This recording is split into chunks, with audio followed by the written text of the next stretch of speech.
Hello, everybody, and welcome to Fair Rugby. We are live, and Jacques Nienaber has just announced his side to take on Italy. I like it. I must admit, I like it. A couple of things I'm a little bit concerned about, maybe a little bit. I wouldn't say worried, but a couple of things which got me going. Let's see. But there are some changes. There are some big calls. There is an Evan Ruiz on the bench. There is a Mani Liebach retained in the side. So there's a chance for Andre Esterhuizen, and there's a chance for two new locks. There is a break for Eben Etzebeth. So for me, there are a lot of nice parts to it. So I'm going to put the team up on the screen in a moment, and that is what it does look like. And then I'm going to ask the standard question: do you like it? Yes or no? That's all we're going to ask for now, and then we'll sort of start breaking it down. Do you like the team? Yes, no. I put a mostly yes. I'm gonna add a couple of the fences there. So if you want to do like a mostly kind of like it, that's how we don't line up. So if we look at it, where are the changes? The changes are at lock, a whole new lock combination, getting an opportunity. It's a new loose trio that we haven't seen this tour, but probably our strongest loose trio of the year. It's a new center pairing, and it's probably the strongest bench ever. Like ever. I don't think we've ever had such a strong bench. Like it's mad. It's an unbelievably good bench, but it's an interesting team, and I think it's a team that has had to be affected slightly by Pieter-Steph du Toit, because I think this team was always going to be rotated. This was always going to be the game that a couple of players who hadn't played so far were going to play. I think the plan was to leave the shores. They were going to, really unload on France, Ireland, try and win those two games, and then rotate and against Italy. And the idea was that if you, for example, beat Ireland and France, I don't think anybody would even care if you actually lost to Italy if you had rotated. I think people would just go, nah, it's fine, we rotated, we lost to Italy, it is what it is. But because we lost to both Ireland and France, we do still have to put up a decent side. And I do think that Evan Ruiz was set to start, and I think he still would have started had Pieter-Steph du Toit not gotten that red card and been banned. I think if we were starting with Franco Mostert, for example, at 5, Pieter-Steph du Toit at 7, then I think we could have probably played Evan Ruiz at 8. But I do think with there not being Pieter-Steph du Toit there, I think that they have gone with Jasper Wiese, who is just a bit of a safer option. And Evan Ruiz off the bench. So look, it's a good side, and I think the hope is that we try and we bury the game early, and then we unload what is a childishly strong bench. And Evan Ruiz must go and tweak. He must go out there and just run over some Italians for the 20-25 minutes he does get.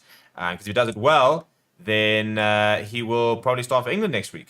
Because we will have no Jasper Wiese, and we will have no Pieter-Steph du Toit, and we will have we don't even know what we might not have next week with our team. So let's go through the team, shall we? The starting front row doesn't change, and I don't mind that. I thought Oxenchair I thought actually had a really good game last week.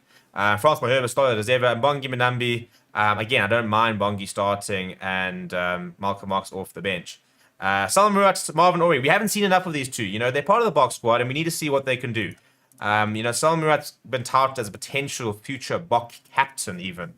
So if he's going to do that, he needs to play for the box. And I think he's a player who's got a untapped potential. And the reason I say untapped is I don't think we've seen it yet.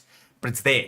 There's no doubt that it's there, and I think that he's worth investing in. I do. I think he can be quite a special player. On form, is he the best second choice number 4 we've got? Maybe not. Maybe he isn't. But there's something there for me, and I think that and the box squad see it. We saw it at juniors, for example. And we're going to see an opportunity for him to start this week, and he's going to have a full 60-70 minutes for him to really have a go. Marvin Ori, I think, has actually become a very decent option, to be honest. I think that, and I say this as a Lions fan, he's a completely different player to the one at Lions, because he's cleaned up a lot of his, he was always a solid player. He's brilliant at the lineouts, we know that. He's a lineout specialist. And he's pretty solid. He makes his tackles, he carries quite well. He's not you enforce. He's not an Arceus name. He's going to hit the gaps and get offloads and stuff like that. But he's solid. And what he's done now lately is he's removed that sort of discipline issue. So which for me was sort of holding him back a little bit. So I don't mind Marvin Ory playing at all. This loose trio is a form loose trio. You can't argue the form of this loose trio. We are looking at probably the strongest loose trio that we can put out. I personally think on form, if we're playing a World Cup final, this is probably the loose trio we go with. Sia Khaleesi, Franco Mostert, Jasper Wiese. Franco Mostert, if we're being brutally honest, for me has been better than Peter Steph the Toy. And Sia Khaleesi's been brilliant. And Jasper Wiese is, whilst we do want to see Evan Roos, Jasper Wiese has never done anything to warrant him being dropped. He's actually been very good. The halfback combination stays the same. I don't mind that. I mean, again, you could have been an opportunity to start Manie Libbok. But you really want to keep Damian Willemse on the side. He's playing such good rugby at the moment. And I think that what we saw with Willie Leroux and Damian Willemse is that those two can combine quite well and can sort of alternate quite well. So I think they want to keep sort of growing that kind of relationship. The good news is Cheslin Colby has been past fit. We were wondering if might be concussion protocols might keep him out, but he does start. Kurt Lawrence keeping his spot as well.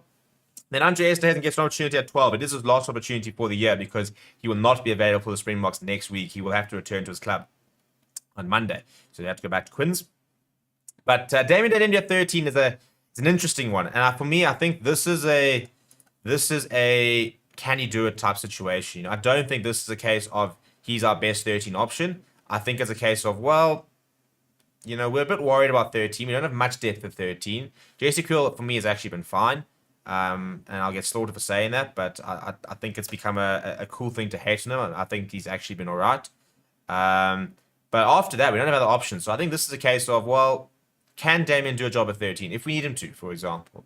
And the reason that's quite exciting is because we know that Damian Willemse, for example, can start in at 12. So if Dale Lindy can do a job at 13 and Lekanyam's not available, then maybe they're going, maybe we're sitting here, we're going to see Willemse at 12, keep Leroux at 15, put Dale Lindy at 13, and maybe that kind of works. So for me, it's an interesting experiment to see if Dale Lindy can do it at 13. Leroux at fullback, I think he's finally once again proven that that what he brings to the side. He was so good last week at first receiver, and he just marshals this entire team. He is the conductor in the Springboks. And then this bench. If you're the Italian bench, you must be shitting yourself right now. To be perfectly honest, you must be stressing. You must be looking and thinking, cool, we're going to come on and bring an impact, and you're going up against Malcolm Marx, Steven Kitsov, Vincent Koch, Eben Etzebeth, Kwaka Smith, Evan Roos, Kobus Reinach, Manie Libbok. With the exception of Manie Libbok, we're talking about, and Evan Roos, we're talking about World Cup winners over there. And we're talking about Evan Roos and Manie Libbok as two of the best form players in the URC. So that bench, as I said, that could be one of the strongest benches of all time from a Springbok perspective. When have we had a stronger bench than that? We must go try to find one because it is unbelievable. Let's go through some of the comments. So Ernest was saying earlier, Stephen, is Francois Hoekhoff retired from international rugby? I feel like it would have been a good attribute as well. He's not. He isn't, as far as I understand, still available. Bench really strong, says John New. Rick say David Delendo at 13. Not sure about that. I'd have him on the bench, and Willemse, I'm presuming at 12. Camper said very interesting to see Roos there, but Kwaka and Visa there too. Bench is stacked, saying Sipo. Yeah. Rick saying David at 13, Willemse at 13, and Libbok at 12. I wouldn't put Willemse at 13. I'd definitely put Delendo at 13 before Willemse. Delendo has moved there in the past. Vix, I do like the squad. Is Malcolm Marx fit? Well, he's in the squad, so it looks like it. Femi says, stupid question. Do you think Solomon Murat and Marvin Ory deserve to be in the box squad, or do you think they are better players that deserve a chance in the green and gold? I do think, I don't, put it this way. If you're looking at Jason Jenkins, Solomon Murat, Marvin Ory, and Ruan Nokia, okay, those are our four locks who are starting SAA and Springboks. I think Jason Jenkins, by the end of the season, if he continues to play the way he will be a serious threat to Solomon Murat as a second choice for. I think that Ruan Nokia would look very much the part at a Springbok level. I don't think there's a lot between Ruan Nokia and Marvin Ory. I don't think that there will be a lot between Solomon Murat and Jason Jenkins. I think Jason Jenkins is the more proven player, Solomon Murat a more exciting youngster. But I don't think there's a lot between them, to be perfectly honest. I don't think, it's if you're sitting there saying Ruan Nokia is leagues ahead of Marvin Ory, I don't think that's fair. I think Marvin Ory is a very solid player. I think he's just, because he's not particularly flair, And I think, Ruan Nokia is a phenomenal player. I really like him. I think he's going to play a 50 plus test for the Box. But he's also a player, the way that, especially the way the Bulls play, for example, he ends up scoring tries. He finds, he's a very big ball carrier and especially in the loose, which is a bit strange for a lock to do. But Arke Snyman used to do that for the Bulls as well. And that garners a lot of attention. So Marvin Orie is a grafter. He's in the Franco Mostert mold. He's a grafter, and he's very good with his lineouts. He's very solid. He doesn't miss tackles. And he's pretty solid as a player. Like physically, he's quite solid. So I think that he's a nice player to have. You've got to have a grafter. And Ruan Nokia is a grafter, but I don't think Marvin Orie is going to do himself any harm this weekend. We're not going to get a spectacular 8 out of 10, finding breaks and stuff like that from Marvin Orie, but he will execute what he needs to do very well. And sometimes you need that. Sometimes you need that player that's just going to go out and do the grunt work and allow other players to do the more exciting stuff. And Salman Murat is someone who I think, he has had his injury issues. He then came back, got a ban, which wasn't great, but he's very talented. He needs to run of games, and I'm hoping that we will see him really progress next to Marvin Orie for the Stormers. But he's been highly rated for a long time, and let's hope that we kind of see why this weekend. Will Colby end up kicking again? No doubt. Rex is not sure PSF's toy is ready to back in the fall. I know he's good chops, but he's not been as good since his injury. Yeah, I think PSF toy needs to go out and needs to have a full-on season and a very good preseason, and then come back hopefully closer to. Hopefully he'll be a bit more sort of the PSF toy of 2019. What I found frustrating is I thought Ireland, we saw shades of that. We really saw a much better PSF toy, and then he got sent off last week. And a lot of people were very angry at me saying, because I said that he had a poor year in the Bok jersey and it came to an even worse conclusion. And a lot of people say, no, but he's not a dirty player, he didn't mean it, etc. And two things can be right at the same time. Did he mean to go and smack Althing in the head? Maybe not, and probably not.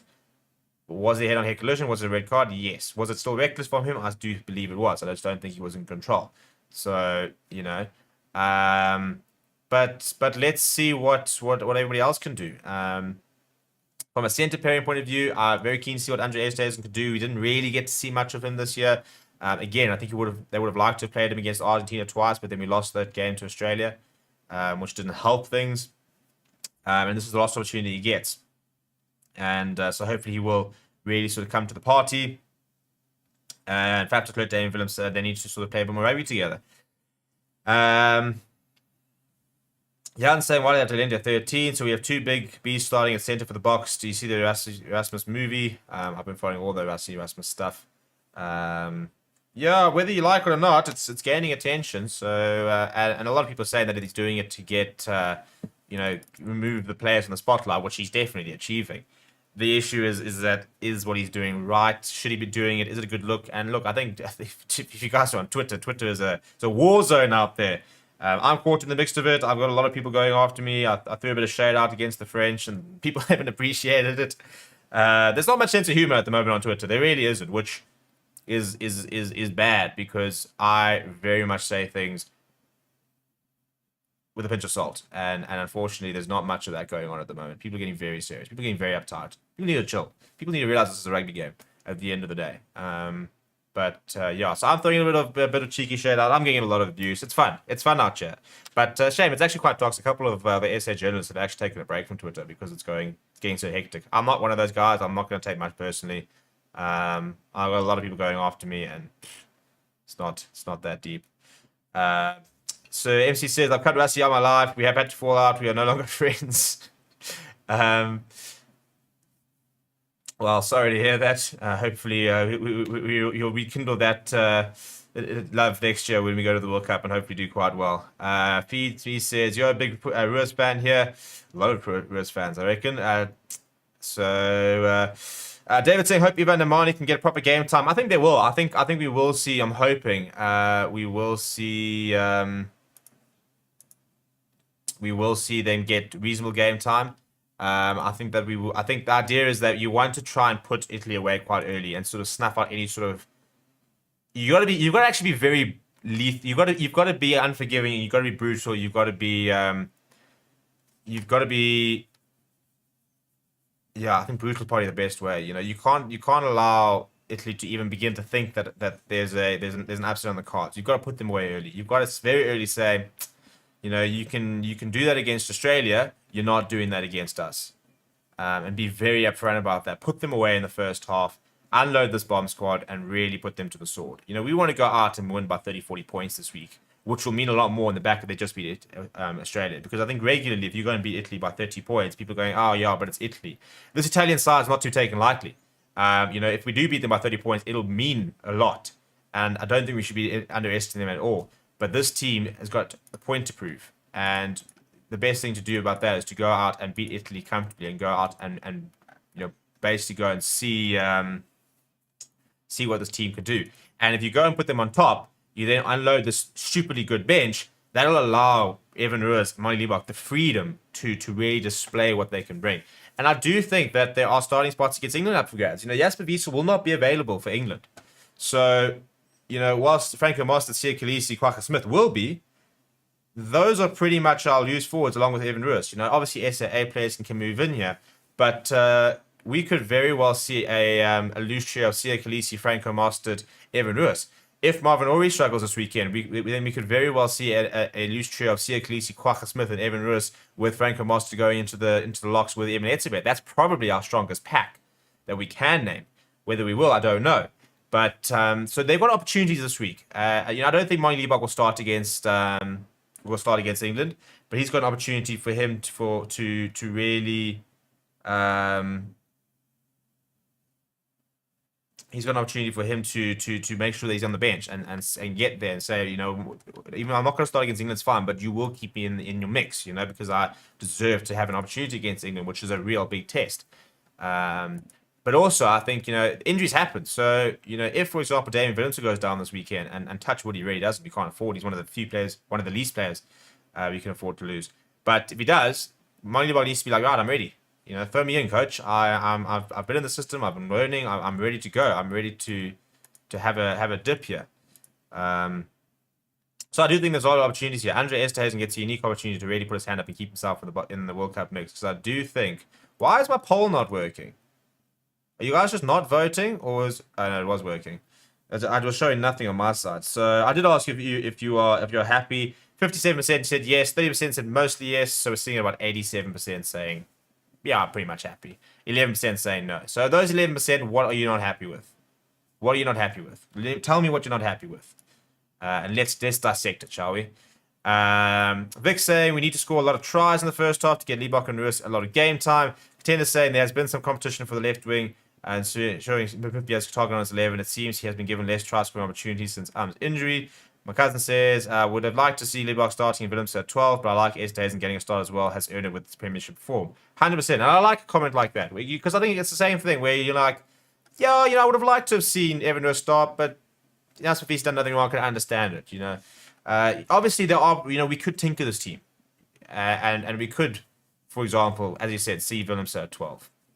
Libbok start. But then Andre Esterhuizen doesn't get an opportunity. So then you're going, I'd rather get an opportunity. We could see Franco Mostert at 5, Kwagga at 7, Evan Ruiz at 8, for example. But then we wouldn't see Marvin Orie. We wouldn't see Salman Murat. And I think that we also, whilst we need to go out and win this game, we need to win this game well, there is always that building depth. And that's an important part. And that's very important to the Springbok management. They do want to build this depth. They do have to build this depth.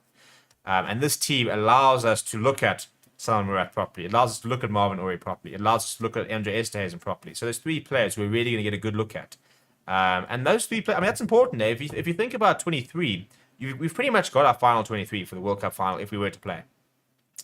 But Salman Murat's not part of that. Marvin Orie is not part of that. Andre Esterhuizen is not part of that right now. And so you've then got 10 players that you can take on the plane that you're probably not going to be playing in your semi-finals. Now, who are those 10 players? Because those players need to be able to come into this team and be ready. So you're now looking at Salman Murat and Marvin Orie and you're going, right, which of you guys want to be part of that? You still got Luat Diago to add in here. You still got, if Arjen Snyman, for example, makes a return. So Andre Esterhuizen, for example, you're going to sit there saying, Damien can do a job at 12. Willemse can do a job at 12. Pollard can play at 12. Do we need you, Andre? And now he's going to go out this weekend and hopefully say, yeah, you do. You'd be stupid to leave me behind. Same as Evan Ruiz going out there this weekend. He needs to go and show, listen, Alex, you better take me because I could be your ace in the hole. So that's the nice thing is we look at those 23. Mani Libbok as well is that there's a lot of opportunity for there's 4 or 5 players who will get the chance to put their hands up. Whilst, and this is the big criticism that everybody gave earlier this year when we did try rotate aside, is everybody then said, well, we did it, but we did it too much, and how are you going to thrive if you're in a new team? And I understand that. So now this is much more, there's no excuse for Solomon Murat and Marvin Ori not pitching up this weekend. There's no excuse for Andre Esterhuizen not pitching up this weekend. When Evan Lewis comes on, there's no excuse for him not to operate. You're in a very good side of players who are comfortable. You are now being given the best possible scenario to succeed. If you don't, that's on you.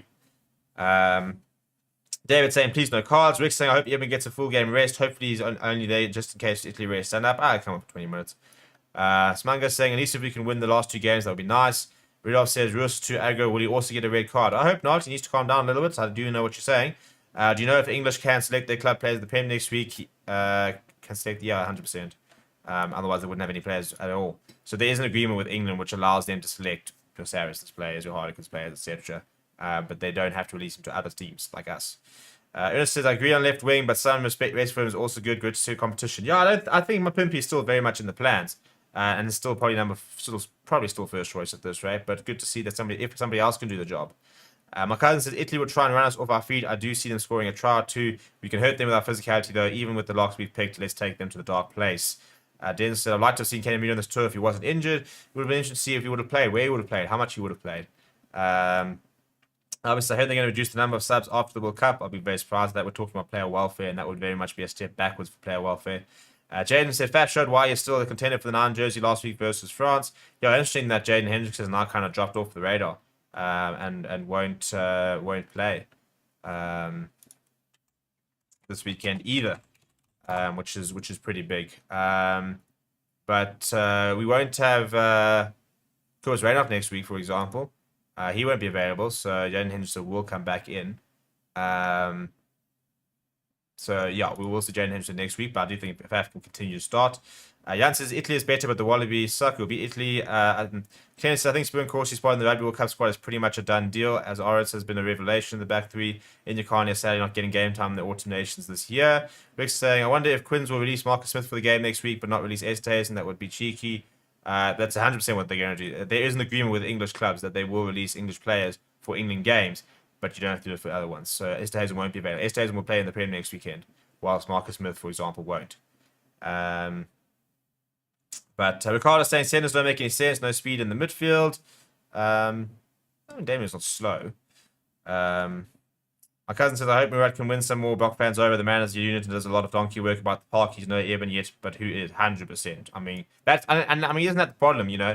Is you're guilty of not being same as like Jesse Creel. He's guilty of not being the Kanya but then you look at it and say, well, who is? Who can be the Kanya Who can bring what he brings? And the man's been nominated for World Player of the Year. So, yes, I'm very sorry that Jesse Creel cannot replace what is at the very least the 4th best player on the planet right now, according to World Rugby. So it's difficult. Kumquat says, I really think Creel deserves another start at 13 over Delendi. I would have selected him at 13, must admit, but I can understand them wanting to experiment with Delendi and see if he can do a job. Again, if you're looking at the World Cup next year, you're then thinking, maybe you don't need to take Jesse Creel. What? Go away with one outside centre. What? But if it allows another player to be selected, then maybe it helps. So a lot of us has got to be thinking about what are we going to do on the World Cup. Creel got nothing on attack. Creel doesn't get any ball in attack, to be fair. We did see him set up a try against Argentina. So, Tian says, would have rather start Liebach this game, to be honest, but at least Damien is solid. Could have rested Eben and start Ruiz. Well, we have rested Eben. And I think if PSF Toy was playing, I think we would have seen Eben Ruiz start. But also, remember that Jaspisa won't play next week. Yeah, Jaden says, I wonder if the coach had thought about putting Kwaka in the back line if need be for a mid-game injury, given a serious background. Well, he is the cover. So the 6-2 split works because Kwaka Smith can go onto the wing if he needs to. Do you think Dianti could make the race next year? I was so disappointed when he got banned. I think if Dianti was coming back in the next month or two, I think he'd stand a chance.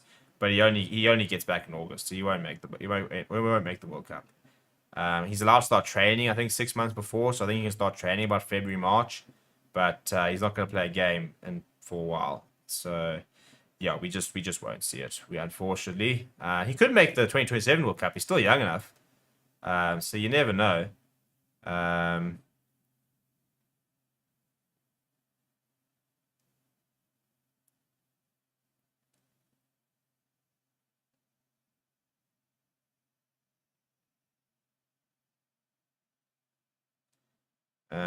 so yeah, I'm just checking to see if there's any news coming out the press conference.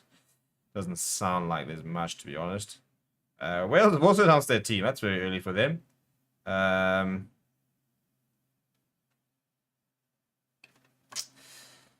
So what are we saying here? What are we saying here? Red Savage saying, how about Willemson? I'm centre pairing. Things you'd love to see, isn't it? I think the Box want to bully the small backline the Italians have. Colby has his work cut out with Monteoni being a physical specimen. LaRue needs to teach new boy and to put some lesson with his experience.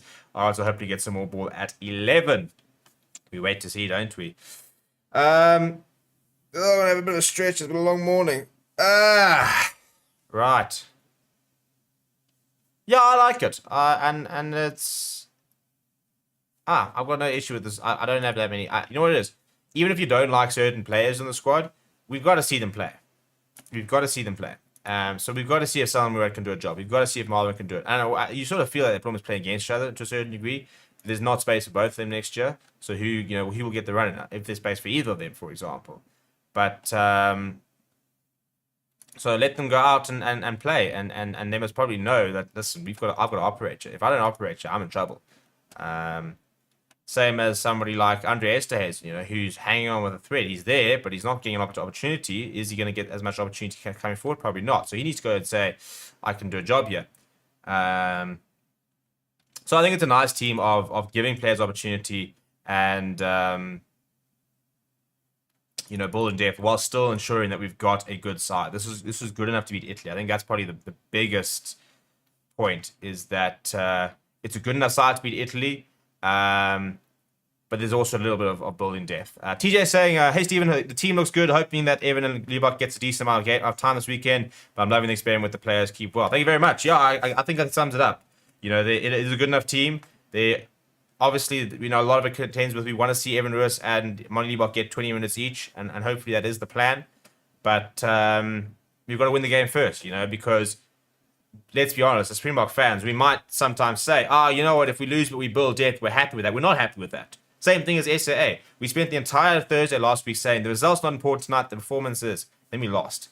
And didn't help that the performance wasn't great either. And then we had an absolute meltdown about Mazamdita still can't coach, and these players are hopeless, and this is a joke, and if this is our second best team, the Springbok depth is doomed, and we were very doom and gloom. We were very apocalyptic, and what we had been saying the entire Thursday about the results pretty irrelevant went out the window very quickly. So the number one thing for Saturday is we've got to win. We've got to win this match, and hopefully we develop depth at the same time. That's now become the priority. We can't afford. Italy can't become a banana skin because we're playing against England next week without 4 big players. Without Kobus Reinach, who's now on the bench, without Cheslin Colby, without Jasper Wiese, who are pretty important players to the Box. Thankfully, Vincent Koch will be available. He wouldn't have been available ordinarily, but a bit of fortune with him being currently between clubs.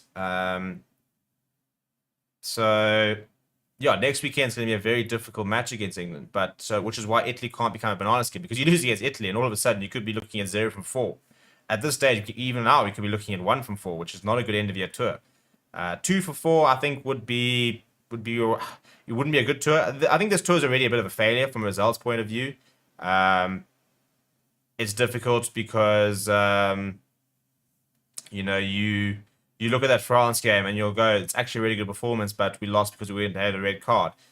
And 3 from 4 would have been phenomenal. As I said, I say that 3 from 4 is probably our best option for the end of year tour. I don't think we're ever going to go 4 from 4 because that would have been beating number 1 in the world at home, beating number 2 in the world at home, beating Italy, and then going and beating England without a couple of players at home as well, who are probably about 4 or 5 best team in the world.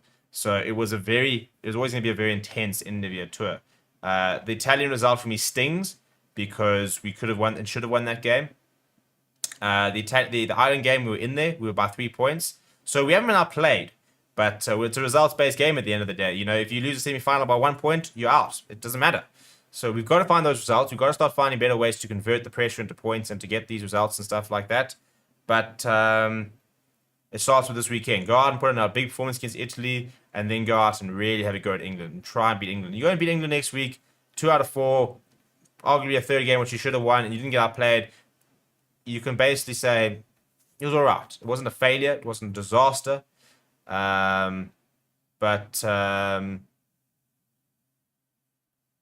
Yeah, it wasn't exactly what we wanted to do. We're going to wrap up there, people. We will be live again tomorrow. At this stage, probably at lunchtime as well. We might do an evening show. You never know. We will also have an update, hopefully, on PSF the Toys disciplinary case, which is being heard today. So we might have a decision about that either today or tomorrow. Obviously, we'll be live on Thursday for the SAA versus Bristol, which is going to be a lot of fun. So a preview will be out for that tomorrow. Bristol should be naming their side today. Then Italy will be naming their side on Thursday, so those preview and stuff like that will be out then.